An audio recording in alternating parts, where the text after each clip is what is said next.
વેરાવળ પાટણ સંયુક્ત નગરપાલિકાનું આજે બજેટ દિવસ છે, પણ અફસોસ સાથ કહેવું પડે છે કે આ બજેટની અંદર જવાબદાર લોકોએ પોતાની સહી પણ નથી કરી. આપ જોઈ શકો છો કે આ બજેટમાં કોઈ પણ ચીફ ઓફિસર હોય, ચીફ એકાઉન્ટન્ટ હોય કે અન્ય કોઈ જવાબદાર અધિકારી હોય તેમને સહી પણ નથી કરી, જે ખૂબ ગંભીર બાબત છે.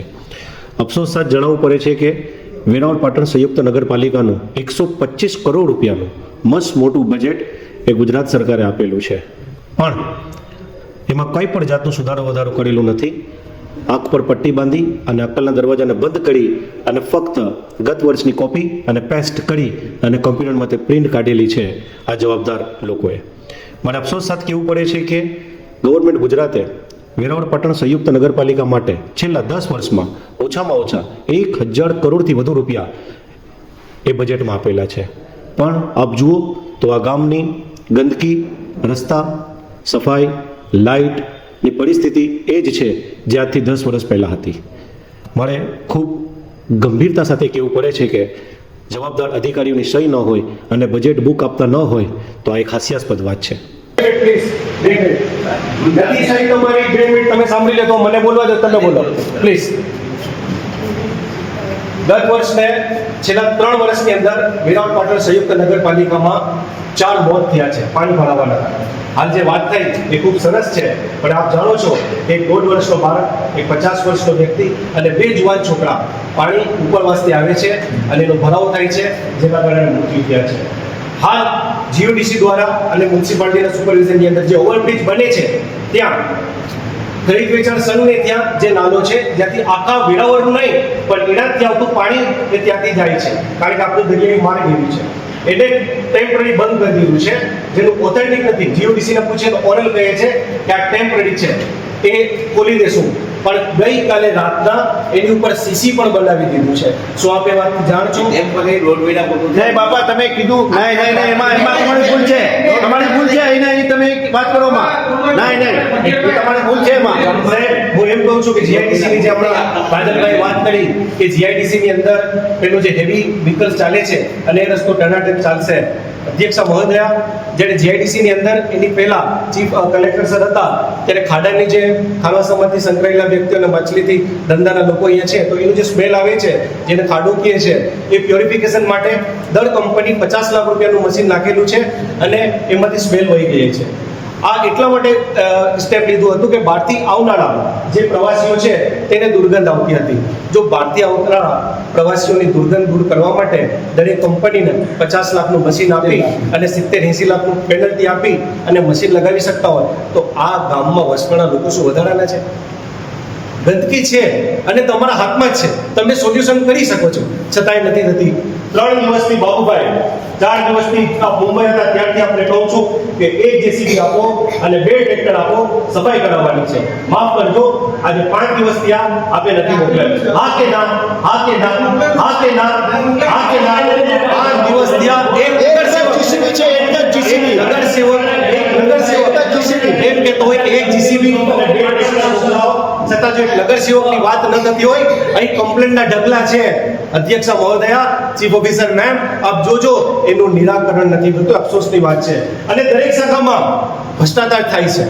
હું જવાબદારી સાથે કહું છું અને ભૂતકાળમાં એનું એક્ઝામ્પલ લોકોની સામે પણ આપ્યું એસીબી દ્વારા.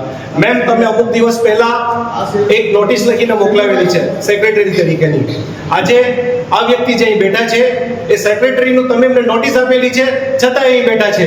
શા માટે? જેને જવાબદારી તમે આપેલી છે એ વ્યક્તિ નથી અહીં બેઠા. આના માટે જવાબદાર કોણ છે? શું આપ જાણો છો? દિગંત દવે સર પ્રેઝન્ટ સેક્રેટરી નથી, એની જગ્યાએ જીતુભાઈ ત્રિવેદી છે. તો આજે શા માટે બજેટની અંદર એ પોતે લીડ કરે છે? આના માટે જવાબદાર કોણ છે? કામ છે નગરપાલિકામાં, ઘણું બધું કામ છે અને ઘણા બધા એક્ટિવ લોકો કામ કરવા માટે તૈયાર છે. જવાબદારી લોકોને આપો, લોકો કામ કરશે, પણ કામ નથી થતું, એ પણ એક હકીકત છે અને સ્વીકારો. અને જો તમારું ચીફ ઓફિસર તરીકે મેમ તમારી વાત ન રખાતી હોય તો એવા તો કોણ બાહુબલી છે કે જે અહીં તમે નોટિસ આપો છતાં પણ એ કામ ન થતા હોય? આ હકીકત છે, આને સ્વીકારો તમે પ્લીઝ. અને આ ગામની અંદર આપ એમ કહો છો, મેં જ્યારે એક સારો અને કર્તવ્યનિષ્ઠ વ્યક્તિ હતો, એ અહીં કામ કરી રિટાયર થયો, મેં ઓનરેબલ અધ્યક્ષ મહોદયાના પ્રતિનિધિને મેસેજ આપ્યો કે આ વ્યક્તિ જો અહીં રહેશે, એનું નામ હતું સફી તોબાર, ઉમ્ર નિવૃત્તિના કારણે એ વ્યક્તિ રિટાયર થયું, પણ જો એને એક્સટેન્શન આપી દીધું હોત તો આ નગરપાલિકામાં એ વ્યક્તિ વધુ સારી રીતે કામ કરી શક્યો હોત. પણ અફસોસ કે જે વ્યક્તિ ઉપર કેસ થાય છે, જે વ્યક્તિ ભ્રષ્ટાચારમાં પકડાય છે, એવા લોકોને વેરાવળ પાટણ સંયુક્ત નગરપાલિકા એક્સટેન્શન આપે છે અને કર્તવ્ય વ્યક્તિ જે છે, જે કામ કરે છે, દિવસ રાત મહેનત કરે છે અને નગરપાલિકામાં હિન્દુ મુસ્લિમ દરેક વ્યક્તિ જેની વખાણ કરે છે એ વ્યક્તિને એક્સટેન્શન નથી આપતું. શા માટે? જે લોકો નગરપાલિકાની સીટ ઉપર નીચે આપ જુઓ ક્યારે એનું હેલ્થ સારું નથી, એ ખુરશી પર બેસી નથી શકતી, બે ખુરશીના સપોર્ટથી તો એ બેસે છે, એટલું વેટ છે એમનું, એ લોકો કામ નથી કરી શકતા. નગરપાલિકાની અંદર અમુક એવા વ્યક્તિઓ છે જે પોતે એટલા અનફિટ છે કે મોઢામાંથી બોલે છે તો ધૂપ ઉડે છે. આ વ્યક્તિઓથી કામ નથી થતું અને એનું ભોગ વેરાવળ પાટણ સંયુક્ત નગરપાલિકાના લોકો બને છે. તો શા માટે? ગામમાં લોકો છે, ઘણા બધા છે, કોઈ સફી તોબા છે, કોઈ સલાઉદ્દીન પટની છે, કોઈ રમેશ જેઠવા છે, આવા લોકો છે જે કામ કરવા માંગે છે. તો જે કામ કરવા માંગે છે એનાથી કામ લ્યો ને, તમે શા માટે આવા લોકોને બેસાડીને કામ કરાવો છો? આમાં તો બધાની ભલામણ આવી હતી. બધાની ભલામણ આવે છે, એની ભલામણ કઈ હતી? બાપા ભલામણ એ સફીભાઈનો લેટર મેં આપ્યો, એ સફીભાઈનો લેટર આપ્યો છે બાપા, એ સફીભાઈનો લેટર મેં આપ્યો તો તમને, મેં સફીભાઈનો લેટર આપ્યો તો, સફીભાઈનો લેટર આપ્યો તો તમે નથી લીધું. શું કરવાના? સફીભાઈનો આપ્યો તો સફીભાઈ માટે અમે આપ્યું ભલામણથી જો તમે લેતા હો તો અહીંથી કોઈ પણ વ્યક્તિ રિટાયર થાય જ નહીં, જ્યાં સુધી જીવે ત્યાં સુધી સરકારી પગાર લઈએ. આ ભલામણ માટેની જગ્યા નથી. આ એક એવી જગ્યા છે જ્યાં તમારે વિચારવું જોઈએ કે વેરાવળ પાટણ સંયુક્ત નગરપાલિકાના લોકો માટે કોણ બેસ્ટ છે, કોણ શ્રેષ્ઠ છે, એ તમારે જોવું જોઈએ. તો શા માટે એવું નથી થતું? અધ્યક્ષ મહોદયા, ઘણી એવી વાત છે, અફસોસ સાથે કહેવું પડે છે કે આ 5 વર્ષ થયા ત્યારે મિનિટ બુક અમને સમય ઉપર નથી મળી. જ્યારે આદમીઓ લોકો માંગે છે ત્યારે પણ સમય મર્યાદા લઈ અને એ મિનિટ બુક આપવામાં આવે છે. તો શા માટે? આપ તો હાલ આવ્યા છો, આપની પહેલા પણ અઢી વર્ષ સુધી ચેતન ડુડિયા સાહેબ રહી ચૂકેલા છે, પણ આ ગામની અને આ મને તો એ અફસોસ થાય છે કે આટલી મોટી સુપર નગરપાલિકા હોવા છતાં પણ અહીં પરમેનન્ટ સીઓ નથી આપતા. છેલ્લા 5 વર્ષમાં 3 વર્ષ જે વ્યક્તિ કરીને ગયો ત્યાર પછી કોઈ પણ આવે ટેમ્પરરી. સારો ભોગ કેને ભોગવાનું અને કોણ ભોગવશે? અહીંના લોકો. શું આના માટે નગરપાલિકા છે? ગુજરાત ગવર્મેન્ટ તો 4 લાખ કરોડ રૂપિયાનું બજેટ આપ્યું મેમ, અને એ બજેટની અંદર 125 કરોડ રૂપિયા એ વેરાવળ પાટણ સંયુક્ત નગરપાલિકાના પર છે. તો ગુજરાત સરકાર તો ધરખમ પૈસા આપે છે, તો પછી કામ કેમ નથી થતું?